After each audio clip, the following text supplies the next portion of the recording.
بسم الله الرحمن الرحیم. گلی انسانا روکی دحب انسان به هفرا درکی دادشن. یک پر فقیره، یک جدورمای خوشه د زمان برده، یک دورمای خوشه د چند تیو دا خوارن هی نان هی ایدجی فقیر بلنگازه.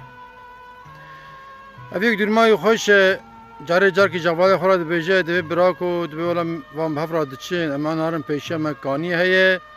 لسر کانی دوی از نان کی بخوم از نان کی خوش دوی آب دا بردم. افراد دوی خود جرات تشما آب دا بردی بدم از برچی به دوی ناولا از آب دا بردم از نادم ته. بیا دلیل شوت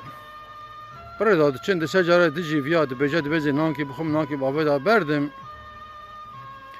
افیاش خور وی فقیر حیال دکه پلان چت که دبی وقت من سرکانی کانی معلومه مزن اف دار که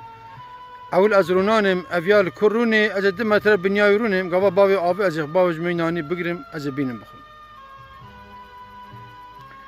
وانا دچن برکانی رودنین وی زنگین نام پر او عود رودنی وی دیجی تخمینا دم متر بنیای رودنی ولا فيها تركيا ودردخه نانكي دردخه ده وی فقیر وی فقیر همه راد کی دبی قرآن ویانه لشی خوی اخی و به آویران نان خود خو و وی نانکیش خورش درد خن هر دو نان خود تیر دخون به سر دا آوا خود دخون که برای داده چین وی فقیر دبی مالک نکرد دبی ولت مالام خراب کرد مالام میراد کرد دبی ابو تبرد دادگو از نانکی بخوم از نانکی باوی دا بردم حال کی تنانکی دام همه تبرد دبگود ناوی کفام بات ناقی چتر نیم بو افیا دبی دیسا موسا کرد دبی من نانکی خوار نانکی باوی دا بردا ادوی خود جره نت دامن ادوی بنی عقل خو بشخلینه یک تا خورده به من خور او جمراج بدن مراج آخرت مرا بو خیر و خیرات دبی یک مخار با آویدا چو او باش چو اینجا گلی انسان ویا قصه کی بو مجوارا گو وقت جروک کی بو مسئله کی بو